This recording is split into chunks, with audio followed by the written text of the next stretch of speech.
ஐயா துணை அகில ஜோதி ஆன்மீக சேனல் நேயர்கள் அனைவருக்கும் வணக்கம். சென்ற பதிவினுடைய தொடர்ச்சியை நாம் இப்போது அறிவோம். அடியேன் சொல் தமிழ் குதவி நாராயணர் பாதம் நாவினில். சொல் தமிழ் என்பது அகிலத்திரட்டமானே ஆகமமானது சங்ககாலத்து தமிழின் பேச்சு வழக்கில் அமைந்துள்ளதாக தமிழறிஞர்கள் கூறுகின்றார்கள். எனவே சங்ககாலத்து தமிழின் அமைப்பு முறை மாறிவிடாமல் முழுமையாக இந்த ஆகமம் சிறப்பாக அமைவதற்கு நாராயணனுடைய திருப்பாதம் நாவில் இருந்து அருள் புரிய வேண்டும் என்று இவ்வாகமத்தை எழுதுவதற்கு இறைவன் வைகுண்ட பரம்பொருளால் கருவியாக பயன்படுத்தப்பட்ட அரிகோபால சீசர் இறைவனை வேண்டுகின்றார். பாண்டவர் தமக்காய் தோன்றி பகைதனை முடித்து மாயோன். இதற்கு முந்தைய யுகமான துவாபர யுகத்தில் ஸ்ரீகிருஷ்ணராக தோன்றி தர்மம் தவறாத பாண்டவர்களுக்கு உபகாரியாக நின்று பாரத போர் நடத்தி அதர்மத்தை அழித்து தர்மத்தை நிலைநாட்டிய நாராயணர் இக்கலியுகத்தில் கலிநீசனுடைய அதர்ம செயல்களினால் தர்மம் தலைசாய தொடங்கிய பொழுது அதை நிலைப்படுத்துவதற்காகவும் தனது பிள்ளைகளான சான்றோர்களை கலியில் இருந்து காப்பாற்றுவதற்காகவும் ஐயா வைகுண்ட சுவாமி என்ற பெயரோடு அவதரித்து வந்து அவர் நடத்திய செயல்முறைகளை எல்லாம் ஆண்டவர் அருளி செய்ய அரிகோபால சீசர் ஆகமமாக எழுதியுள்ளார். சிவமே சிவமே சிவமணியே தெய்வ முதலே சிதம்பரமே தவமே தவமே தவ பொருளே தாண்டவ சங்காரா தமியே எங்களுட பவமே பவமே பல நாளும் செய்த பவம் அறுத்து உன் அகமே வைத்து எங்களை ஆள்கொள்ளுவாய். சிவம் என்பது உலக உயிர்களுக்கெல்லாம் ஆதாரமாக இருந்து உலகங்களையும் பரிபாலனம் செய்து வரும் மூல பரம்பொருளை.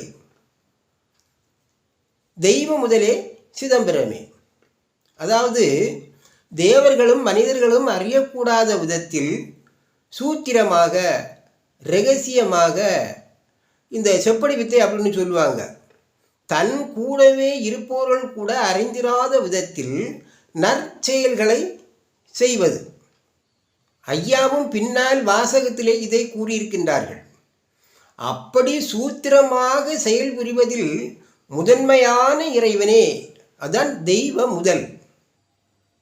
தவமே தவமே தவ பொருளே,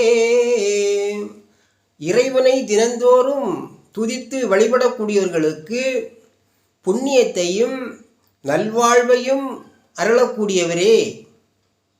தாண்டவ சங்காரா, அதாவது இறைவனுடைய சொல்லை அவமதித்து இறைவனுக்கு எதிராக செயல் புரிபவர்களை அழிப்பவன். பவமே பவமே பல நாளும் செய்த பவம் அறுத்து உன் அகமே வைத்து எங்களை ஆள்கொள்வாய். மனிதர்களாகிய நாங்கள் தெரிந்தோ தெரியாமலோ செய்கின்ற பாவ வினைகளையெல்லாம் மாற்றி உம்முடைய சித்தத்திற்கு தகுந்தவாறு நாங்கள் செய்த பாவங்களையெல்லாம் பொறுத்து காத்து ரட்சிக்க வேண்டும் என்று இந்த ஆகமத்தை எழுதிய அரிகோபால சீசர் இறைவனை வேண்டுகின்றார். இதே வேண்டுதலை இவ்வாகமத்தை படிக்கின்ற ஒவ்வொருவரும் வேண்டிக் கொள்ள வேண்டும். அலையிலே துயில் ஆதிவராகவர், திருப்பார் கடலிலே ஆதிசேஷன் என்ற நாகத்தின் மேல் பள்ளி கொண்டிருக்கும் ஆதி வராகமூர்த்தியாகிய மகாவிஷ்ணு கடலிலே மகரமாக நின்றிருந்த அன்னை மகாலட்சுமியின் வயிற்றில் கொல்லம் ஆண்டு 1008 ஐயா நாராயண வைகுண்ட சுவாமியாக அவதரித்து வந்து தட்சணாபூமியாக சுவாமி தோப்பிலே வந்தமர்ந்து கலிநீசனினால் பல பாராத்தியங்களை எல்லாம் பட்டு உலக மக்களுக்காக அவர் நடத்திய வளங்களை எல்லாம் மக்களுக்கு எடுத்துரைத்து ஐயா வைகுண்ட பரம்பொருளின் அறிவுரைகளையும் வழிகாட்டுதலையும் உலக மக்கள் அனைவரும் அறிய செய்வதுதான் இந்த யுகத்தின் உண்மையான இறை தொண்டாகும்.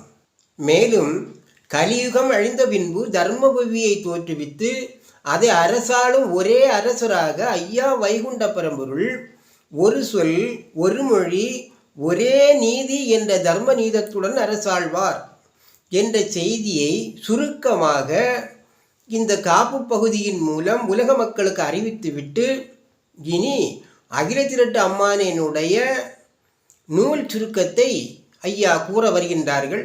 கேட்போம். ஐயா துணை.